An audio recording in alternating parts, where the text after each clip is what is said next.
Kasus positif virus COVID-19 di Indonesia bertambah 2.657 orang, sehingga total menjadi 70.736 per 9 Juli 2020.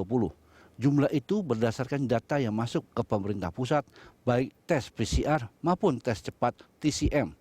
Juru bicara penanganan COVID-19 Ahmad Yuryanto mengatakan terdapat 23.832 spesimen yang diperiksa sehingga secara akumulatif berjumlah 992.000. Penambahan kasus baru ini tercatat sebagai yang terbanyak sejak kasus ke-1 dan ke-2 diumumkan Presiden Joko Widodo pada awal Maret lalu. Jawa Barat menjadi provinsi terbanyak yang menyumbangkan kasus baru, yakni 962 kasus dan sembuh 27 pasien. Namun secara nasional, Jatim menjadi provinsi dengan kasus terbanyak, melampaui DKI Jakarta. Posisi kedua yang menyumbang kasus baru tanggal 9 Juli 2020, Jawa Timur, sebanyak 517 orang dan sembuh 263 pasien. Sementara DKI Jakarta menempati posisi ketiga dengan tambahan kasus baru sebanyak 284 orang dan sembuh 221 pasien. Dua provinsi lain yang masuk 5 besar yakni Sulawesi Selatan dan Sulawesi Utara, masing-masing 130 kasus baru untuk Sulsel dan 126 kasus baru di Sulawesi Utara. Menurut Yuryanto, kasus baru terbanyak di Jawa Barat mayoritas dari klaster sekolah calon perwira Angkatan Darat atau secapa AD yang terdiri dari peserta didik dan pelatih. Total kasus dari klaster ini 1.260 orang. Berdasarkan data terbaru, pasien COVID-19 yang dilaporkan sembuh tertanggal 9 Juli 2020 sebanyak 1.066 kasus, sehingga total menjadi 32.650 pasien. Sedangkan kasus meninggal bertambah 58 orang, dari total 3.417 kasus. Sementara itu, orang dalam pantauan 38.498, sedangkan pasien dalam pengawasan 13.730 orang. Tim Liputan Berita 1, Jakarta. Kapan puncak COVID-19 di Indonesia? Itulah tema Morning Talks di pagi hari ini. Apakah kasus COVID-19 yang melonjak tajam menandakan Indonesia mulai memasuki puncak pandemi COVID-19? Untuk membahasnya, kami akan berbincang dengan Kepala Departemen Epidemiologi Fakultas Kesehatan Masyarakat dari Universitas Indonesia, Tri Yunis Miko. Selamat pagi, Pak Miko. Selamat pagi, Pak Rudi. Terima kasih sudah bergabung bersama kami di Morning Talks, Pak Miko. Ini kalau kita bicara soal orang sekarang ini banyak bertanya-tanya, ini kapan sebetulnya pandemi ini akan selesai? Kemarin kan banyak sekali penelitian, statistik, dan segala macam yang memprediksi puncaknya bahkan selesainya sampai kapan, tapi nampaknya penelitian itu banyak ya, bukan penelitian, model statistik itu juga ternyata banyak yang meleset. Nah, sebetulnya ini bagaimana, Pak Miko? Ya, jadi model-model itu dikembangkan dengan berapa variabel atau model matematis tetap menggunakan variabel, maka ada ketentuan variabel-variabel tersebut.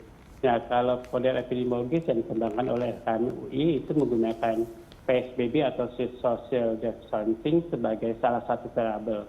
Nah, social distancing atau PSBB yang dilakukan itu sebenarnya diharapkan adalah PSBB 1 dan PSBB 2 gitu, tanpa kelonggaran. Jadi kalau dengan kelonggaran pasti akan terjadi transmisi, maka PSBB transisi dan 1 dan diperpanjang lagi itu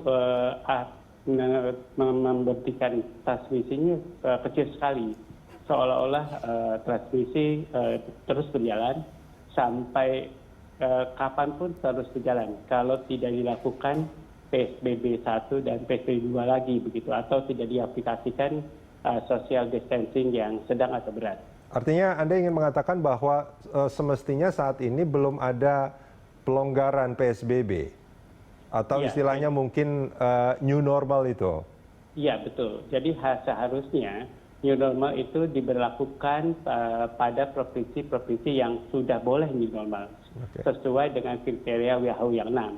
Tapi kan karena desakan ekonomi, maka PSBB, pelonggaran PSBB itu dilakukan pada semua provinsi tanpa memperlihatkan kriteria WHO yang 6 itu begitu. Oke, apakah menurut amatan Pak Miko ini banyak pelonggaran PSBB yang dilakukan di wilayah-wilayah yang sebetulnya belum layak untuk menerapkan itu? Ya, jadi seperti Jawa Timur gitu. Sudah jelas merah, kenapa harus diberikan izin untuk melakukan pelonggaran PSBB. Ya, jadi DKI juga menurut saya belum saatnya untuk melakukan pelonggaran PSBB. Jadi saat yang tepat untuk melakukan pelonggaran PSBB adalah kalau puncaknya diperkirakan dulu puncak tertinggi. Jadi pada waktu DKI gitu ada puncak tertinggi bulan April dengan 800 kasus seminggu. Kalaupun mau dihitung dengan jumlah pemeriksaan spesimen yang sekarang paling 900 atau 1000 kasus seminggu. Nah, sekarang sudah 800 atau 700 kasus. Jadi menurut saya belum ada penurunan yang berarti. Harusnya di DKI itu ada penurunan drastis, kemudian dia menetap. Jadi menurunnya drastis, ya, kemudian baru dilakukan pelonggaran. Apalagi Jawa Timur, itu masih merah sama sekali. Oke. Jadi belum bisa dilakukan pelonggaran PSBB. Kalau tidak dilakukan PSBB yang ketat, atau dengan PSBB pelonggaran, ya transmisi terus berjalan tanpa ada yang bisa mengeremnya.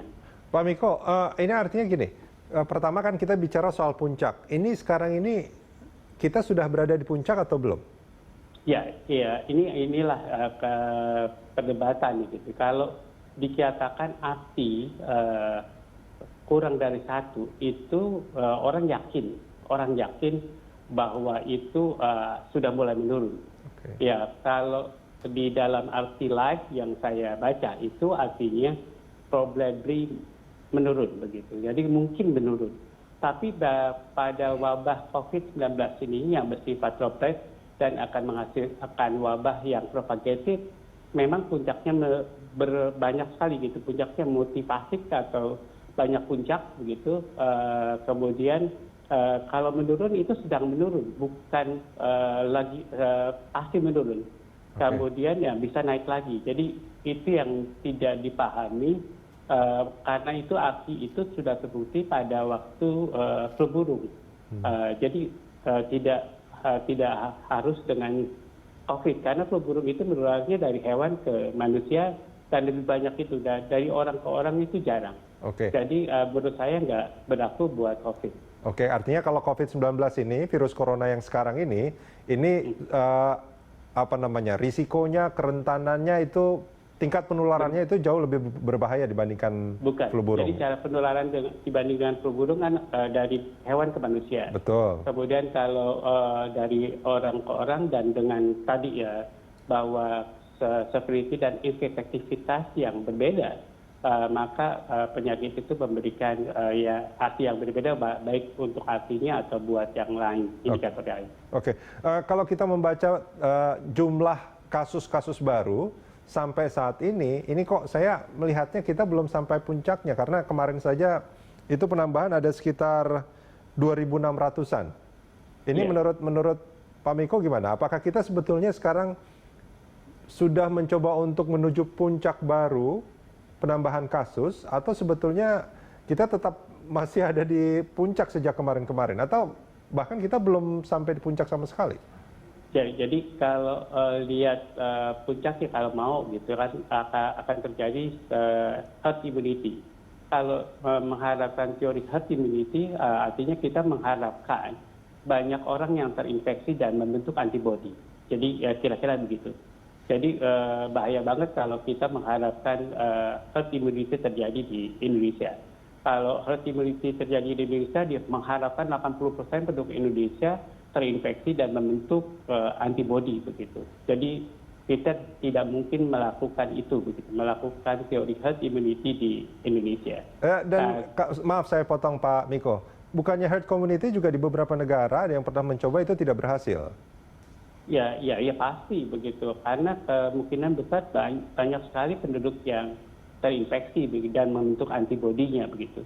Ya. Jadi tidak mungkin gitu. Jadi harapannya adalah satu-satunya vaksin gitu. Jadi vaksin itu akan ada mungkin bulan Juni atau bulan akhir tahun 2021. Jadi sekarang sampai tahun 2021 atau akhir lah, kita berpikir akhir, masih ya seperti ini terus. Kalau tidak dilakukan sesuatu, baik itu PSBB umum maupun PSBB lokal, itu tidak akan berhenti COVID-19 di provinsi. Artinya ini maaf, saya mencoba menyimpulkan pernyataan Pak Miko. Artinya kalau PSBB sebutlah mungkin lokal, sekarang ada lokal, itu seperti yang di Bali ya maksudnya ya? Ya, jadi seperti Jakarta melakukan PSBB lokal di RW atau kelurahan, kemudian Depok juga sebenarnya melakukan PSBB lokal dengan PSKS sebutannya, kemudian banyak yang melakukan itu. Ya, Kota Bogor juga melakukan. Atas saran saya.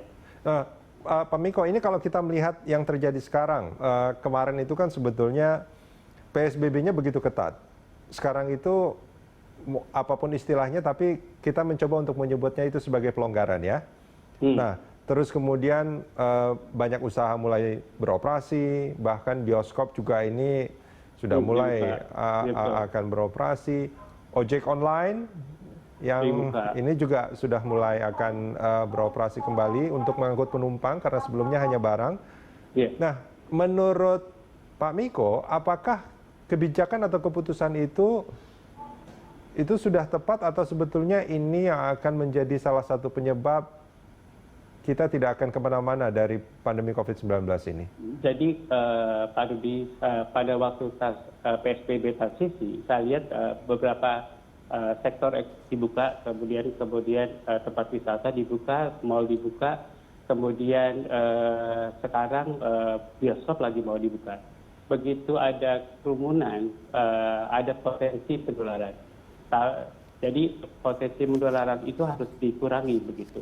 Jadi kalau memang terbukti pada saat dibuka dan terbukti pada saat dibuka begitu mendirikan peningkatan berarti, kita harus punya skenario untuk ditutup kembali atau di PSBB-nya diketatkan kembali. Ya, kriteria pengetatan ini harus kita bicarakan. Kalau tidak ada kriteria kapan PSBB dilakukan kembali, maka kasus di Indonesia terus meningkat. Kriterianya apa saja, Pak? Ya, jadi kriteria secara sederhana, jadi kita akan melihat puncak yang tertinggi pada wabah, begitu. Kalau itu terjadi wabah, maka kalau puncaknya terlampaui sekarang dengan skenario yang sama yang dapat dibandingkan, jadi kalau pada pemeriksaan sebelumnya kecil ya tambahin, tapi kita lihat positivity rate-nya, maka artinya akan sebanding positivity rate-nya dengan sekarang gitu, dan jumlah yang diperiksa sebanding juga.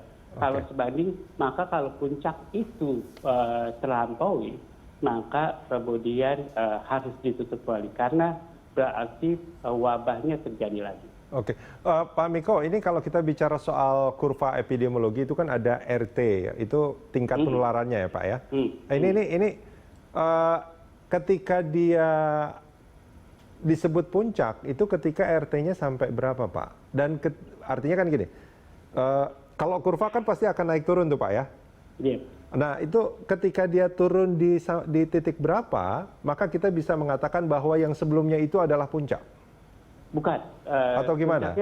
Puncaknya tidak bisa dibohongi. Jadi dia akan membentuk puncak. Jadi kalau RT itu pada waktu naik dia artinya lebih dari 1. Pada waktu puncak sama dengan 1. Waktu turun dia akan kurang dari 1. Kira-kira begitu. Ya. Jadi kalau puncaknya itu ya pada saat 1, tapi yang tertinggi begitu. Jadi puncak itu akan banyak di wabah yang sifatnya propagated atau wabah COVID ini. Kemudian ya kita lihat yang paling tinggi sama ini dalam wabah COVID-19.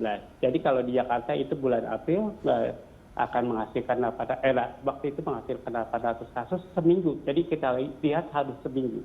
Kemudian sekarang udah 700, 800, tapi kan jumlah spesimen yang diperiksa berbeda.